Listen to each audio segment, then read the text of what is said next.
जो बातें अनकही सी रह गई,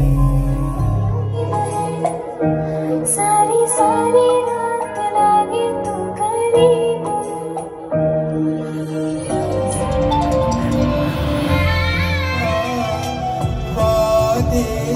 কিভাবে আপনি একটা অ্যালবাম তৈরি করলেন, ইন্সপিরেশন কোথা থেকে পেলেন আপনি এটা করার জন্য?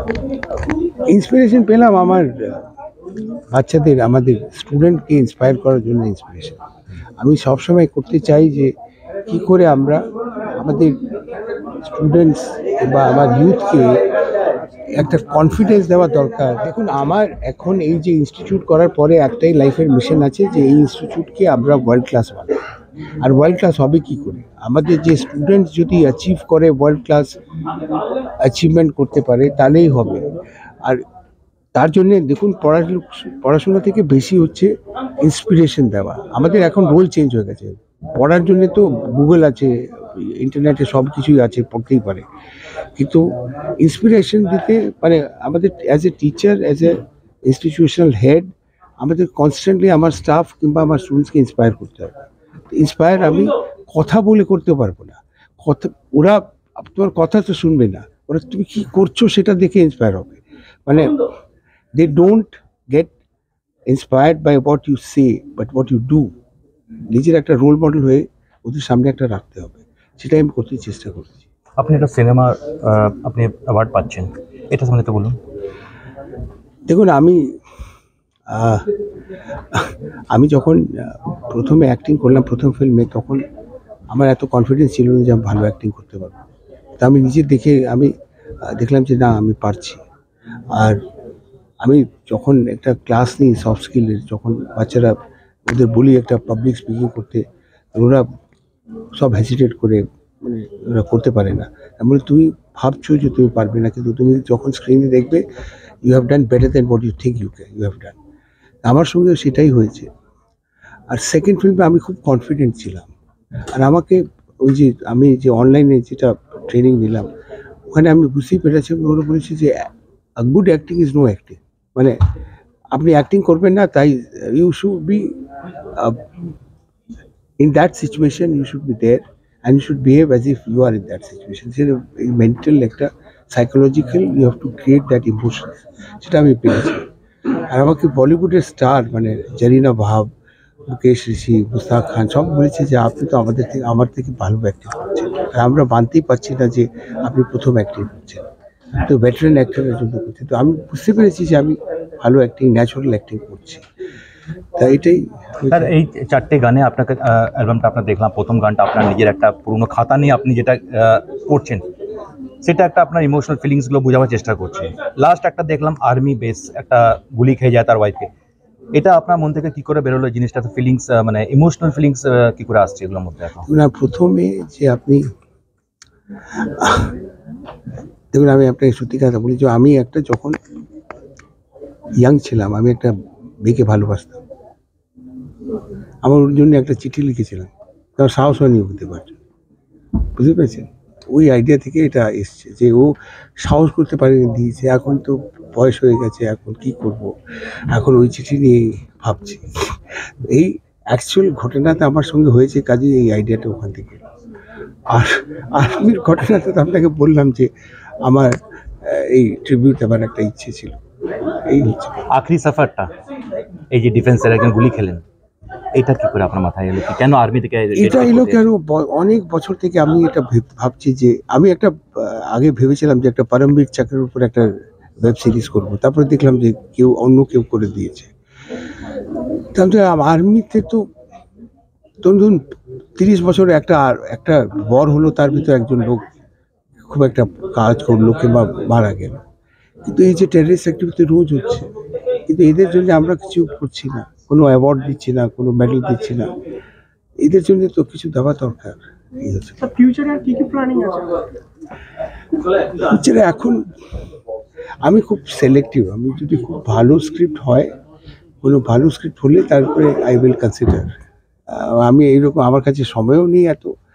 আর মানে আমি করব যদি তাতে কিছু বিওটিক বেনিফিট হয়, মানে কিন্তু there is a takeaway, for the viewers.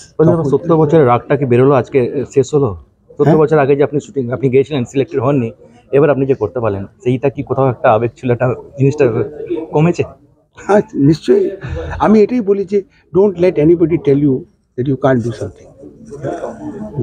The biggest pleasure in life is to do things which other things you can't do, and to prove your critics wrong is the biggest pleasure. এখনকার দিনে যেসব young generation বা যারা failure feel করছে, তাদের জন্য কোনো message? তার জন্য মেসেজ এটাই আছে যে আমার, you are not a failure. Every child, every person is born with an extraordinary talent, is a genius, is an achiever. তো কাজেই তুমি নিজের ট্যালেন্টকে খোঁজো, don't feel defeat. একটা setback is not a setback for lifetime. Get up and move ahead. Thank you sir. Pradeep স্যারকে নিয়ে চিন্তা ভাবনা, প্রদীপ স্যার আমাকে লকডাউনের সময় প্রদীপ স্যার আমাকে একবার ডাকেন ওনার একটা ফিল্ম করার জন্য। ফিল্মটার নাম ছিল বিফোর ইউ ডাই। সেখানে বম্বে ইন্ডাস্ট্রির প্রচুর মানুষজন কাজ করেছিল। ফিল্মটা খুব একটা সাকসেসফুল হয়নি, ক্যান্সারের উপরে ছিল। বাট যেমন ন্যাশনাল রিলিজ হয় সেরকম ন্যাশনাল রিলিজ হয়েছিল, রিলায়েন্স থেকে রিলিজ করেছিল। সেইখানে প্রদীপ স্যারকে আমি অভিনয় করতে বলেছিলাম, কিন্তু যেভাবে উনি আমাকে বুঝিয়েছিলেন চরিত্রটা, বাবার চরিত্রটা, আমার মনে হয়েছিল যে উনি কাজটা করলে বেটার হয়। বাট উনি কাজটা করেছিলেন, কিন্তু সেটা যখন সাকসেসফুল হয়নি, আমি কাজ করি, আমার পরপর কোনো কাজ বেরোয়, তারপর আমার কাছে কুসুম কা বিয়ার অফার আসে। আমি তখন দিয়ে বুঝেছিলাম যে প্রদীপ চোপড়া এই 71 বছর বয়সে আজকে বম্বে ইন্ডাস্ট্রিতে অ্যাক্টর পাওয়া ইজ ভেরি টাফ। যে কটা অ্যাক্টর আছে সেগুলো খুব কস্টলিয়েস্ট, যেমন অনুপম খের আছে, আরও অনেকে আছে, আপনারা সবাই জানেন। আফটার আমাদের মারা যাওয়ার পর, অমরেশ পুরী মারা যাওয়ার পর, অমরেশ পুরী খুব ফ্লেক্সিবল আর্টিস্ট ছিলেন, ওনার বাজেটও খুব কম ছিল। তারপরে 75-71 ইয়ার্সের কোনো মানুষকে পাওয়া ইটস ভেরি টাফ। আমি প্রদীপ চোপড়াকে বললাম, রিকোয়েস্ট করলাম যে আমি এরকম একটা ছবি করতে চলেছি, আপনি যদি ওটা পারফর্ম করেন। আপনারা ওখানে দেখেছেন যে যেই মানুষটি যে অবস্থায় থাকে সেই মানুষটিকে কিভাবে আমি কাজ করিয়েছি বা কী পরিস্থিতিতে কাজ করেছি। আর যেখানে শ্যুট করেছিলাম সেখানেও ছিল 3 ডিগ্রি সেলসিয়াস। তো মোটিভ ছিল, ইমোশন ছিল এবং কাজের প্রতি একটা আকৃষ্ট ছিল, তাই কাজটা ভালো হয়েছে। এই যে মিউজিক অ্যালবামগুলোতে স্যার গান গেয়েছে, এটা বিষয় ছিল। অ্যাকচুয়ালি মিউজিক উনি গান গাইতেন, আমাদের শুটিং টুটিংতে গান গাইতেন। আমি তখন বলতাম যে আপনি নিজের গলায় কেন গান গাইছেন না, আপনি গান গান। সব থেকে বড় কথা, আপনার ভিতরে একটা ড্রাই হ্যাস্কিনেস শব্দ মানে আওয়াজ আছে, এবং এই বছর বয়সে, এতরকম বয়সে কোনো সিঙ্গার নেই যারা গান গায়। এমন না যে ছুঁড়ে ফেলে দেবে এরকম গান, বা আপনার কাছে পয়সা আছে বা আপনি একটা গান গাইতে পারছেন বলে গাইছেন তা নয়, সত্যিকার এটা অ্যাপ্রিসিয়েট করার মতন। তখন বলে যে আমি পারবো, 100% চেষ্টা করে দেখি না। আমি উষাদির সাথে কথা বললাম, উষাও তো স্টুডিওতে। এই যে সফর গানটা, এই সফর গানটা আমাকে বলা হয়েছে কাজটা অনেকে দিয়ে গানটা গাওয়ানোর জন্য। এই গানটা অলরেডি শাহিদ মাল্লার গানটা গিয়েছিল, কিন্তু শাহিদ মাল্লারের গানটাকে রিফিউজ করে ওনার গলায় গানটা ইউজ করা হয়েছে। তার জন্য আমাকে সুধাকর শর্মা বলেছে, যে লিরিক্স রাইটার। সুধাকর জিকে সবাই নাম জানেন, যে is very good lyrics writer in Bombay. তো উনি আমাকে রিকোয়েস্ট করেছেন, তারপরে এই গানটা পিকচারেশন করা হয়। আমার নাম তনয়া ভট্টাচার্য। আমি শুভেন্দু দার সাথে এটা আমার ফার্স্ট কাজ করা, অ্যান্ড বেসিক্যালি আমি মডেলিং করি, তো এটা আমার first music album. And it was a great experience working with Pradeep sir and both Shubhendu sir. They both guided me quite well, and amader outdoor shoot chilo Murshidabade, so it was a great place to shoot. We shot in a Rajbari, and it was a really, really great experience. Thank you. Experience খুবই সুন্দর ছিল, because mister Suvendu রাজঘোষ আমাদের এত সুন্দরভাবে guide করেছেন throughout. উনি ওনার direction, ওনার shot taking, each and every style খুবই আলাদা, খুবই unique. And mister Pradeep Chopra আমাদের সাথে, আমার খুবই মানে ভালো সৌভাগ্য ছিল, উনিও আমাদের মানে কো অ্যাক্টর হিসেবে ছিলেন মিউজিক ভিডিওতে। তো খুব ভালো এক্সপিরিয়েন্স। প্রথমত নমস্কার, আমার নাম মেহুলি সরকার। মিউজিক অ্যালবামটার অভিজ্ঞতা খুবই ভালো। প্রথমত এটা শুটিং করেছি সুন্দরবনে। আমি সুন্দরবনে ফার্স্ট টাইম গেলাম এই কাজটা করার জন্য, তো সেটা একটা বেশ এক্সাইটিং ব্যাপার ছিল। আর তাছাড়া আমার কো অ্যাক্টর ছিলেন প্রদীপজি। তো প্রদীপ স্যারের সাথে আমি মানে খুবই, উনি হেল্প করেছেন আমাকে মানে কো অ্যাক্টর হিসেবে। তো এটা আমার কাছে বেশ বড় একটা পাওয়া, ভালো একটা অভিজ্ঞতা। আর রাজদার ডিরেকশন খুবই ভালো, উনি খুবই কমফোর্টেবল করে দিয়েছিলেন আমাকে। আর্টিস্ট হিসেবে আমার মানে একবারও ভাবতে হয়নি যে ডিরেক্টর এটা বলছে ওটা বলছে। খুব মানে খুব ফ্রেন্ডলি একটা টিম ছিলাম আমরা সবাই মিলে, খুব ভালো একটা কাজ হয়েছে। আমার তো মানে স্পেশালি খুব ভালো লেগেছে। Thank you.